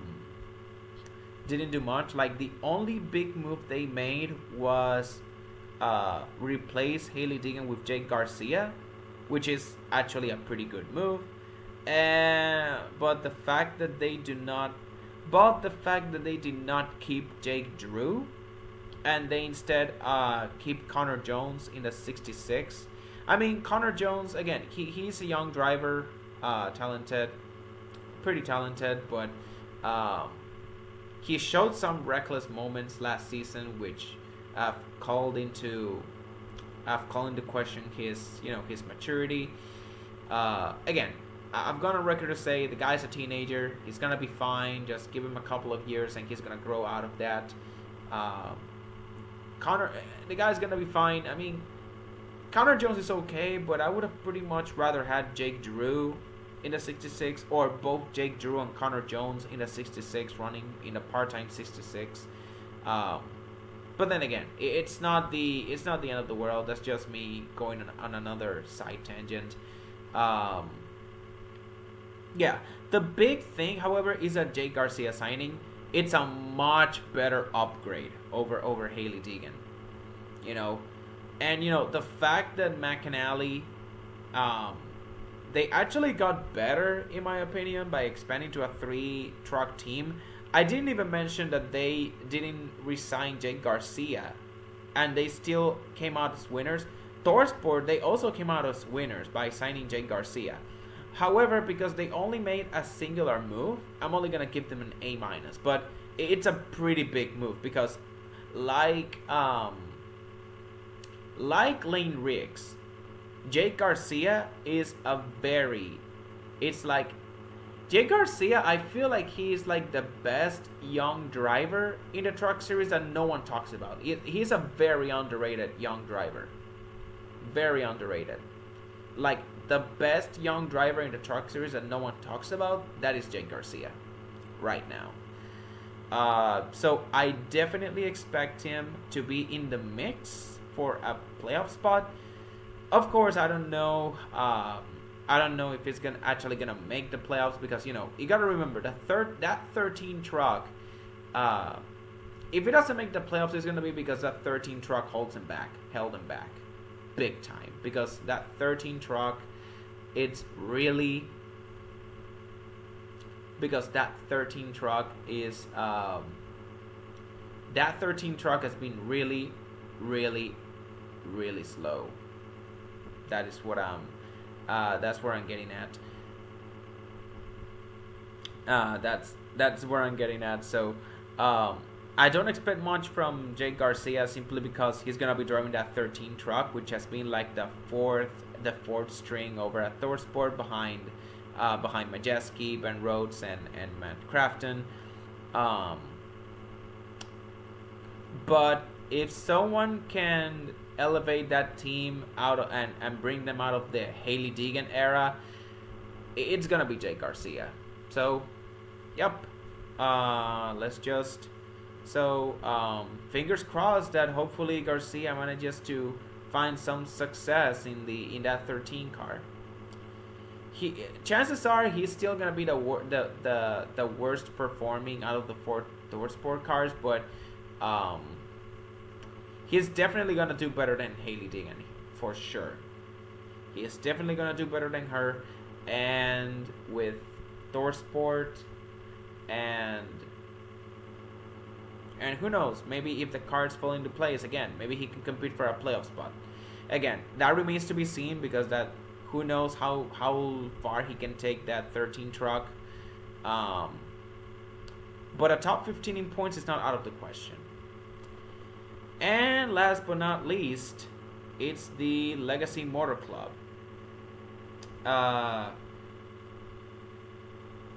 We all know what's up with this team.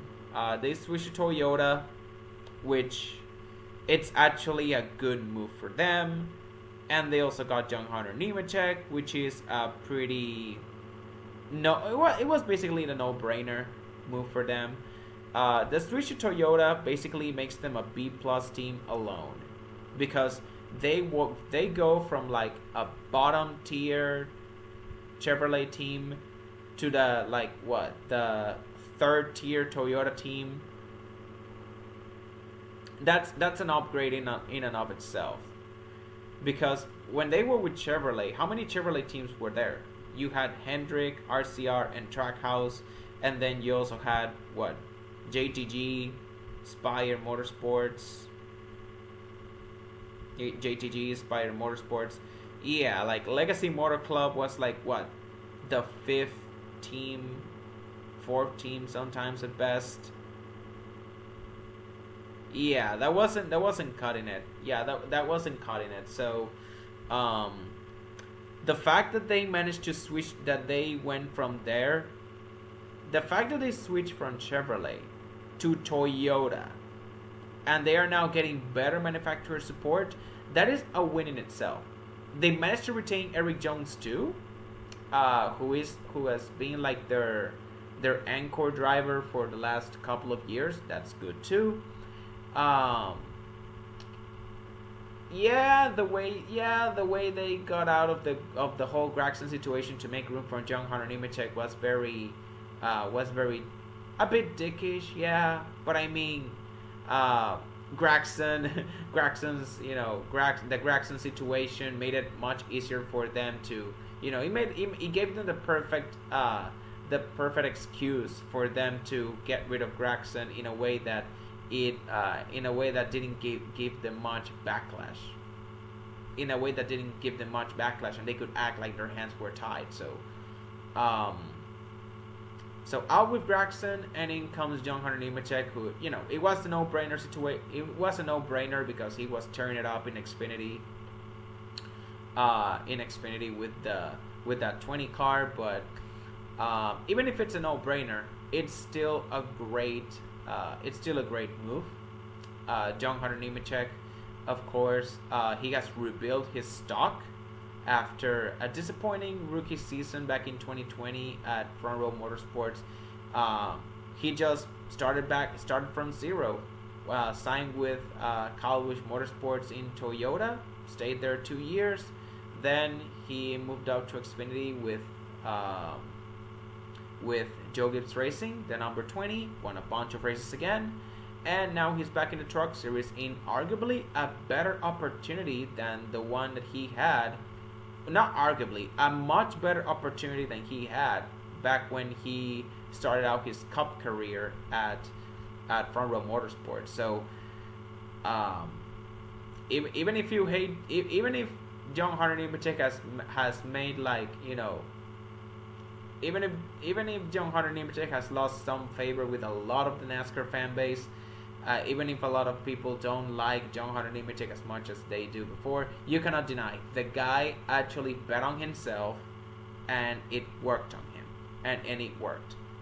He bet on himself, went back to the Truck Series on a good team, and his success eventually translated to a good opportunity in Xfinity, and that translated into not a good opportunity in Cup, but a better opportunity than what he originally had in the Cup Series. So that is still a win nonetheless. So yeah. Also, the fact that we're gonna see Jimmy Johnson in a Toyota in a couple of weeks is just it's just gonna be so weird, and I'm just not ready for that. Watching Jimmy Johnson in a Toyota is gonna be about as weird as watching Lewis Hamilton in a Ferrari. Of course, Lewis Hamilton, just for all of you Formula One fans, by the way, Lewis Hamilton just signed with Ferrari. It's been a wild week for Formula One news as well, between the whole Andretti Autosport being denied entry into Formula One as a race team, to basically Lewis Hamilton, basically Ferrari basically shafting Carlos Sainz in favor of Lewis Hamilton. Just like that, before the 2024 season even starts, they said, yeah, Lewis Hamilton's going to be driving for us, not this season, but the following season. Yeah, he's going to be driving for us for 2025 and beyond. Yeah. What a way to start the season. Yeah, what a way to start the season. You just guys couldn't wait until at least midway through the season. They just had to drop the bombshell now. And screw and just put a dark cloud over poor Carlos Sainz's season. Oh my goodness. But yeah, anyways, yeah, that's it. That's all of them. But yeah, anyways, that's all of my thoughts on who I feel were like the biggest winners and losers of the 2024 NASCAR offseason. Again, I feel like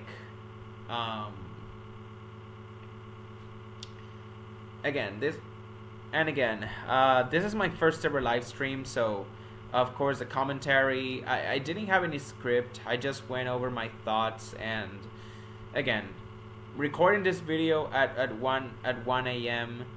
I it just wasn't the best idea.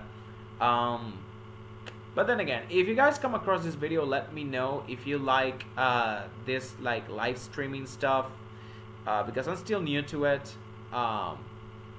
If you want more live streaming content, and if you guys want me to live stream more content, then that's fine. Or if you guys want me to go back to like uploading videos, editing them and stuff like that, I can do that too. It's gonna take some work. It's gonna take some more work, and I may run into some delays and stuff. But overall, I feel like for my first live stream, it actually went pretty sloppy. But then again, it just comes out to just me being tired. It's just 3 a.m. already. I'm just me speaking into the darkness, for me speaking in the dark for 2 hours, nothing but the light of my laptop to light up the room. I just feel like I just want to get some sleep, man. That's all I just want to go to. But if you guys ever come across this video, again, just let me know. Do you guys like this idea of me just live streaming content, or do you guys just want me to go back to the regular uploads and just like upload my videos? Maybe have a script or two there. Just upload videos with me editing them, and then just posting on YouTube. Like, again, I can do that, but it's gonna take more work out of me, and I may run into some delays. But I personally like the idea of live streaming more. Of course, this first live stream came out a bit sloppy, but over time, I feel like with more preparation, I feel like I could grow into the hang of it. But anyways, I just wanna sleep. Good night, y'all. I'm out.